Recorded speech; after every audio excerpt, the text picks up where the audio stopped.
Halo semua, kembali lagi di channel Cara Fajar.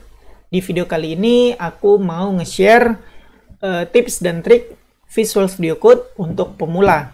Buat kalian yang suka sama video sejenis ini, yaitu video tutorial atau tips dan trik VS Code, kalian bisa lihat di YouTube channel aku aja ya.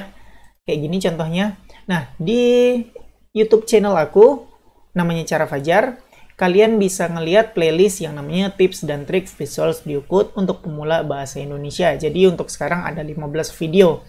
Nah, di sini ada berbagai macam tips dan trik, kalian bisa tonton, dan ada juga tips dan trik extension yang bisa kalian gunakan untuk mempercepat atau mempermudah kalian dalam ngoding. Nah, kalau kalian suka sama tutorial-tutorial VS Code, langsung aja cari channel Cara Fajar, terus cari playlist tips dan trik Visual Studio Code untuk pemula bahasa Indonesia dan nonton aja langsung semua video di sini gratis.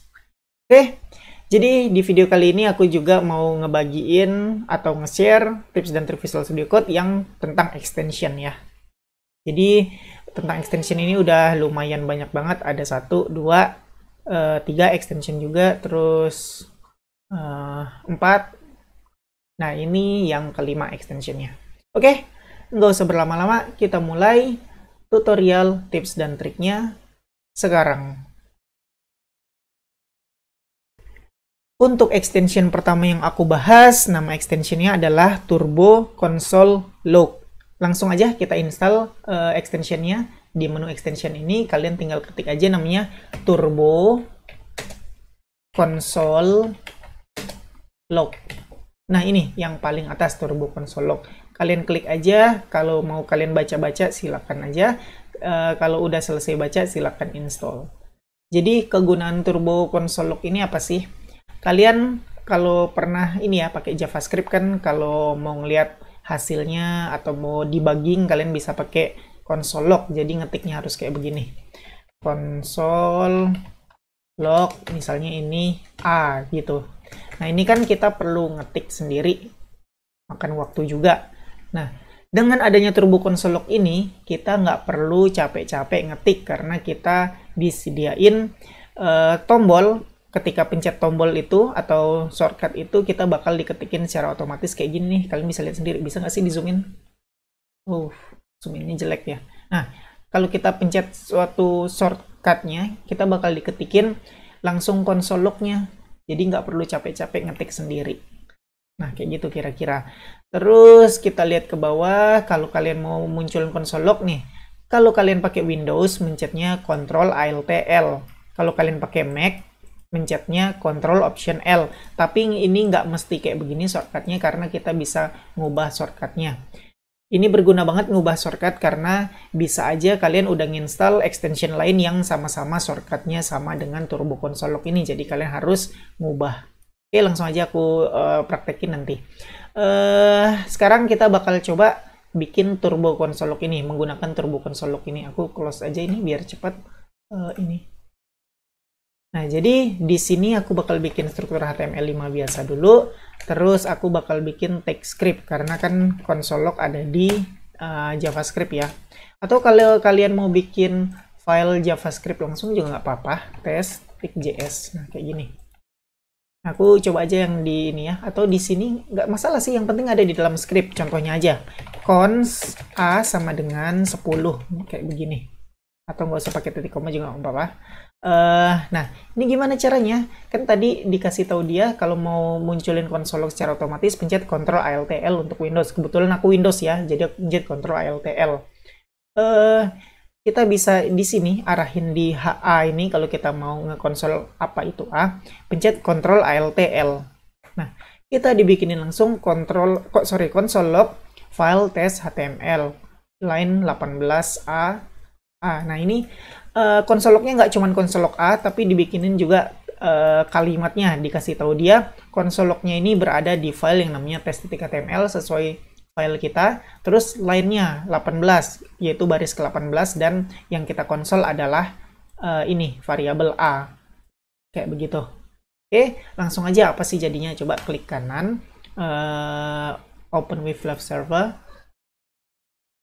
server restart. Oke, udah selesai. Nah, ini kalian pencet aja F12 kalau kalian di Chrome. Yang penting apapun tombolnya kalau kalian di Mozilla, yang penting munculin console log.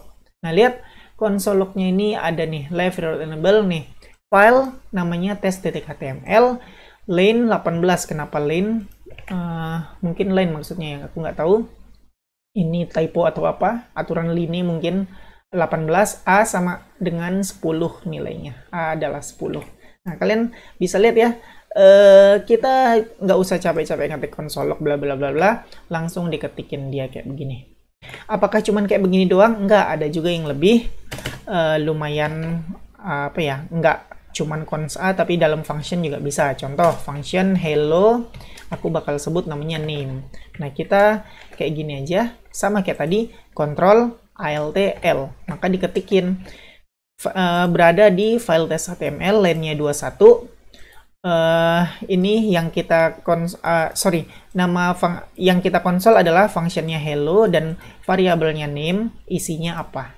Nah, cara ngeliatnya gimana?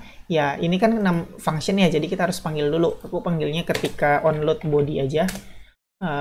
Hello, yang kita panggil adalah Susan misalnya. Ups, lupa, harus dalam bentuk string.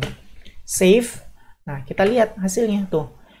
File test.html line 21 yang kita turbo console log adalah function yang namanya hello dan variabelnya name. Isinya adalah Susan. Nah, jadi nggak cuman sederhana cons ini doang, di dalam function pun bisa kita turbo console log. Intinya dengan menggunakan turbo console log ini kita nggak usah capek-capek ngetik console log sendiri, kita diketikin semua secara otomatis dan dikasih tahu nama filenya apa, line-nya berapa, dan apa yang kita turbo console log.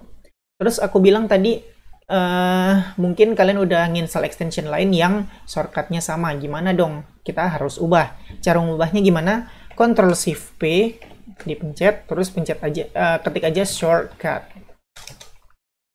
Nah, pilih yang preference open keyboard shortcut. Di sini kalian pencet klik aja turbo, klik pula console log. Nah, kalian lihat untuk display log message ini adalah pencetnya Ctrl Alt L. Sekarang kalau misalnya kalian udah pencet Ctrl Alt L tapi nggak muncul turbo console lognya, kita harus cek dulu ada nggak sih extension lain yang sama-sama menggunakan Ctrl Alt L. Cara ceknya gimana? Ya udah, ketik lagi di menu pencarian ini CTRL Alt L. Nah, bakal dimunculin extension yang menggunakan shortcut Ctrl Alt L. Nah, kalau misalnya kayak yang aku bilang tadi, kalian udah mencet tapi nggak muncul karena adanya extension lain yang menggunakan shortcut yang sama, kalian tinggal ubah aja, terserah mau ubah yang mana. Misalnya turbo console log diubah jadi Control, ini pencet aja ya tombol Control, terus tombol Alt, terus tombol Shift, terus tombol L. Enter. Udah jadi. Sekarang kalian nggak munculin turbo console log, nggak usah pakai Ctrl Alt L lagi, tapi udah diubah menjadi Ctrl Shift Alt L. Aku coba. Name ini lagi-lagi aku Ctrl Alt Shift L. Nah, muncul. Jadi kayak gitu ya. Kalau kalian nggak muncul turbo console lognya, coba dicek dulu shortcut key-nya. Kalau ada yang udah menggunakan ya silakan diubah. Aku ubah ke defaultnya lagi. Oke, kayak begitu aja penggunaan turbo console log. Extension kedua yang mau aku jelasin adalah namanya trailing space. Tulisannya kayak begini, langsung aja ya kita install di menu extension ini. Namanya adalah trailing, TRAILING spaces. Nah, ini yang paling atas, trailing spaces. Kalian klik aja, sama kayak tadi kalian bisa baca-baca dulu sendiri. Tapi aku bakal langsung install aja karena aku sedikit banyak udah tahu fungsi dari trailing space ini. Oke, fungsi dari trailing space apa sih? Trailing space itu bisa bisa ngasih tahu kita ada white space atau space kosong, spasi kosong yang ada di dokumen kita, project kita, file kita. Nah, gunanya apa sih trailing space ini? Ya kayak yang aku bilang tadi, kita bisa mendeteksi ada white space di file kita. Nah, kenapa kok kita harus mendeteksi itu? Nah, kalau kalian udah pernah pakai Git, white space pun bisa dihitung sebagai perubahan dokumen. Jadi kalau kalian ada white space, dihitung dokumen kalian berubah. Ini kalau buat kalian yang udah pernah pakai Git aja ya. Kalau yang belum ya silahkan dengerin aja. Intinya kalau kalian pakai Git, otomatis file kalian yang ada white space padahal nggak kalian ubah-ubah, cuman ada tambahan white space atau spasi kosong aja, juga ke update di Git. Nah itu ngeganggu, menurut aku ya ngeganggu, kita nggak ngubah codingan kita tapi kok ke update di Git. Nah itu ngeganggu. Jadi dengan adanya trailing white space ini kita bisa tahu bahwa ada spasi kosong yang nggak diperlukan. Ya udah hapus aja biar di Git nggak direcord sebagai file yang terupdate. Oke, langsung aja gimana caranya. Ya udah, kalian contohin aja tuh, pencet spasi aja, kalian bakal dikasih warna merah.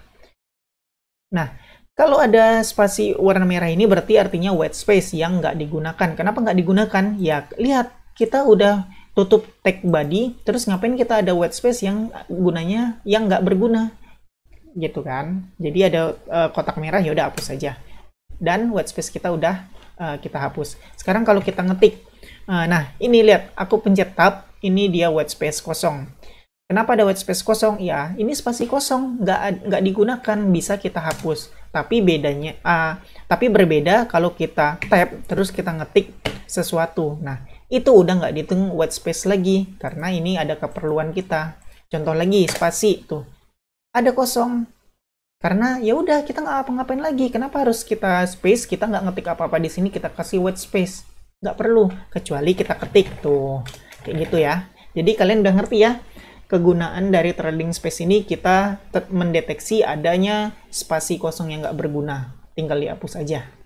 Terus kalau kalian udah banyak nih, misalnya kalian ngupdate file yang udah ada, atau file teman kalian lah yang kalian update. Nah, kalian nemuin banyak banget white space nggak berguna kayak gini. Kan capek banget ya ngapus satu-satu, hapus. Nah, trailing space ini bisa otomatis ngapus sendiri. Kalau nggak salah aku baca sekilas tadi ya. Jadi kita bakal lihat sama-sama gimana sih cara ngapus secara otomatis. Lihat, kita baca sama-sama ya aja. Aku baru baca sekilas aja, jadi belum aku coba gimana caranya. Kita lihat, delete domain F1 select type delete. Press F1 and select type. Kita coba F1, terus apa tadi? Tombol F1 select atau type. Oh, ngetik trailing space delete. Oh, ternyata aku baru tahu kalau kita pencet F1 itu sama dengan Ctrl Shift P untuk munculin comment palette. Ya udah, kita ketik F1 atau Ctrl Shift P sama aja. Kita ketik trailing space. Nah, di sini ada pilihan nih, mau delete atau delete modified lines only. Aku coba delete aja. Nah, terhapus deh. Tapi sayangnya kenapa ini nggak kehapus? Karena apa ya? Mungkin ini setelah white space ada sesuatu. Coba aku giniin. Lagi F1 atau Ctrl Shift P, trailing space delete. Nah, iya. Nah, ini mungkin ada kekurangan ya. Di white space sebelum kita ketik sesuatu ini nggak kehapus. Karena kita udah ada ngetik sesuatu. Tapi kalau white space setelahnya kayak gini, dia bakal kehapus. Kita coba fitur yang lain. F1, ketik lagi trailing space, kita pilih yang delete modified lines only. Kalau aku pencet ini trailing space delete modified line only. Oke, ternyata yang kalau modified line only dia ngapus white space yang baru kita edit aja. Aku nggak tahu yang ini kenapa nggak kehapus ya. Kita coba lagi, ada fitur apa lagi? Trailing space. Highlight ini buat apa? Aku lupa, kita tambahin dulu white space.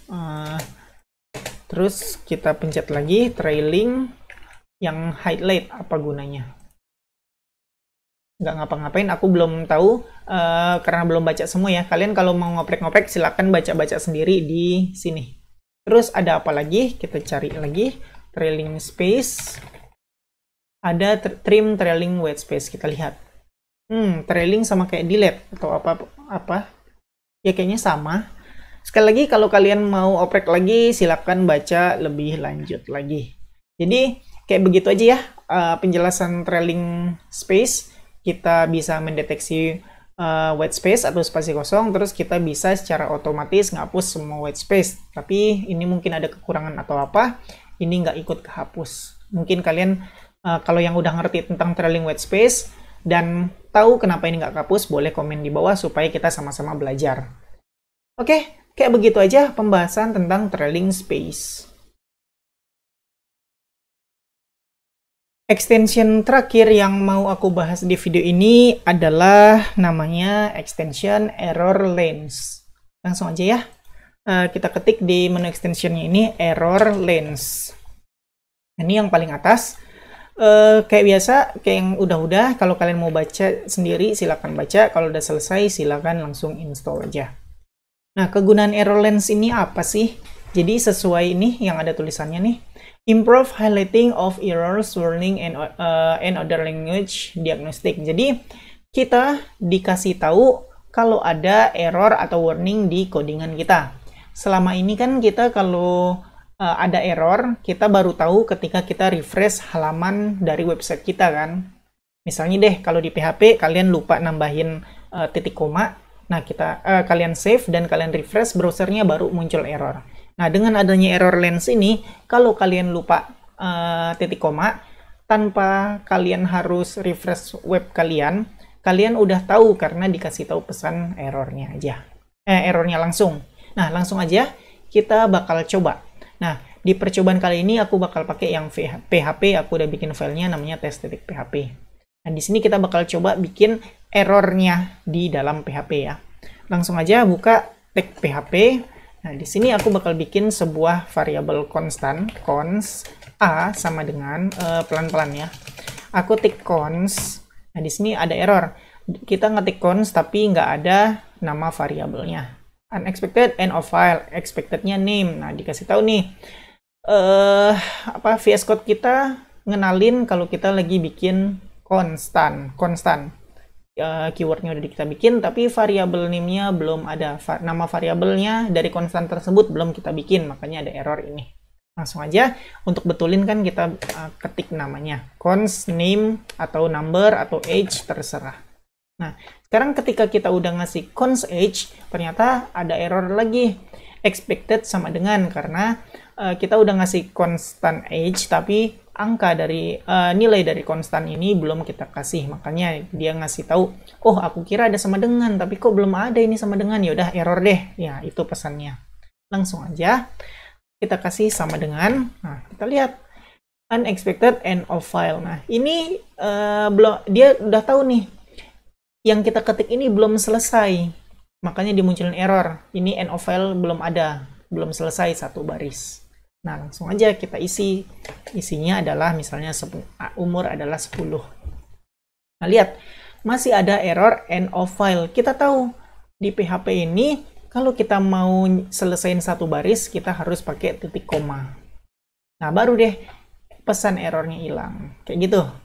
Jadi, kalau kalian sewaktu-waktu ngetiknya terus lupa gitu kan, lupa titik koma. Nah, kalian diingetin, oh end of file-nya hilang. Ada error end of file. Misalnya kalian masih nggak ngeh juga nih, apa yang error ya? Kalian lihat end of file, error.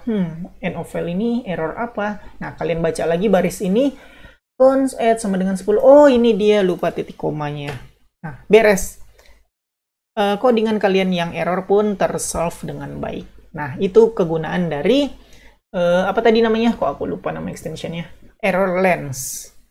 Jadi kalian nggak perlu capek-capek refresh website kalian bisa tahu errornya di mana di VS Code kalian. Jadi lebih mempersingkat waktu karena kalian nggak usah capek-capek ngeliatin website kalian buat ngeliat errornya. Oke, kayak begitu kegunaan dari error lanes. Ya, segitu aja pembahasan video kali ini. Kita udah ngebahas extension yang berguna lagi ya di VS Code yang bisa kalian gunakan. Kalau kalian muncul pertanyaan, loh kok cuma 3 extension sih? Di video sebelumnya yang membahas tentang extension VS Code, rata-rata ada 5 nih. 5 extension VS Code, 5 extension VS Code. Nah, rata-rata ada 5. Kenapa sekarang ada 3?